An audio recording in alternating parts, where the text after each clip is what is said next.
Dito nang gagaling. Dito. Yan kanina eh. May time na wala. May time na meron. Pero pagka ginamit mo na siya sa washing, as in tumutunog siya ng diretsyo. Oo, may lumalagotok. Lumalagotok. Pero sa tingin mo, doon naman kaya yung may kinalaman sa ganung alambre? Parang wala naman. Hindi ma'am, hindi. Dito po kasi tumutunog siya ngayon eh. Hindi, ibig ko sabihin, may kinalaman nga doon sa nangyari o wala naman? Wala. Kumbaga nagkataon lang na gano'n? Kataon lang yan.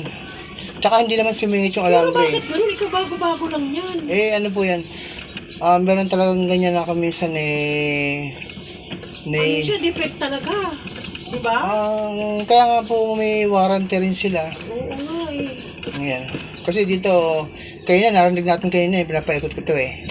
Ibig sabihin, may time na may lumalagotok dito. Pero pag na-overload naman yan, anong nangyayari kung ma-overload? May hirapan umikot yung motor. Pero okay naman, di ba? Tsaka hindi mo nag-overload dyan eh. Tama lang.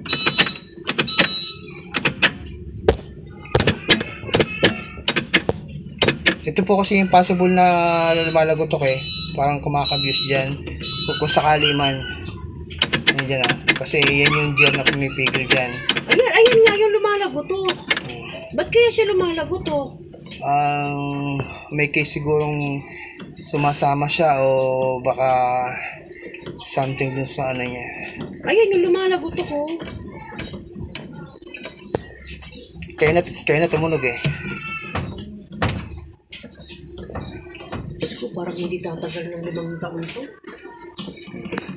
Kaya na po tumunog. Dito po yan sa ano niya. Samsung LG, tsaka ano ba yung isa? Sharp. Diyos ko, parang nagkataon lang na gano'n, ibig sabihin.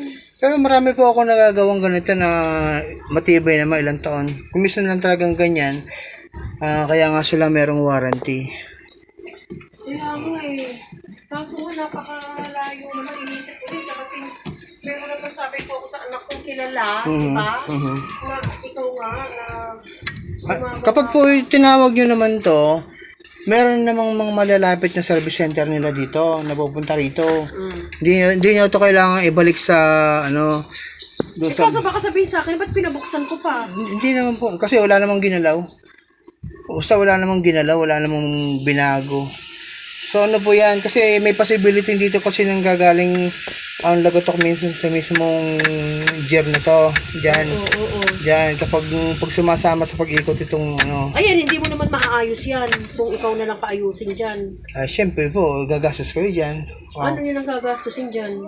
Siyempre po, sa gawa. Pero kung... Sa gawa? Ang ibig ko sabihin, kung may warranty naman kayong makiklaim, i-claim niyo yung warranty nyo. Kasi may mga authorized service center naman dito yan. Although sa Batangas nyo binili yan, pero may mga authorized service center din dito sa Cavite yan, napupuntahan kayo dito. Kasi kung minsan, baka kailangan i-replace itong gear case, siyempre, sila bahala dyan. Covered ng warranty yan. Ganun yun? Oo, ganun po yun. Saan ba rito? April 23, 2022, Saturday. Di ba? April 23. Ano ngayon? 26? O nung ano pa to mag-iisang buwan kasi nung isang araw pa to. Pero nung dinala to rito is lagpas na ng 23 kasi nga galing Batangas. Ano po, hanap ka lang sa Google ng Panasonic Service Hindi Center. ako sabihin, ba't pinabuksan mo yan sa iba bago mo dalhin sa amin? Ano po, wala namang ginalaw. Kumbaga sinilip lang naman natin. Tsaka yan, para since may warranty kang makiklaim, para hindi ka gumastos. Pa to, kasi 1 month lang eh. Para hindi kayo gumastos Bakit ng... kung ipapagawa yan, mga... Ayan, syempre, ano po yan, repair ang gagawin dyan.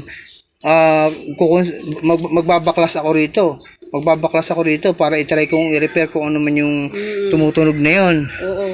Ganun po yan. Kasi kami siya nakaka-encounter ako ganyan may tumutunog. Sasabihin ko na lang sabihin na kumbaga nagkataon lang yun yung alambre na yun nagkataon lang sa pagsabay dyan kasi wala naman wala pa kung hindi naman sumingit yun. Nagkataon lang na nagkaroon ng alambre doon. Kasi wala naman pagpapasukan kung sakali man pumasok yun lalabas sa hose. Hindi po dun yun kasi nakikita ko naman po dun sa iba po. Kaya talagang defect lang talaga siya, no?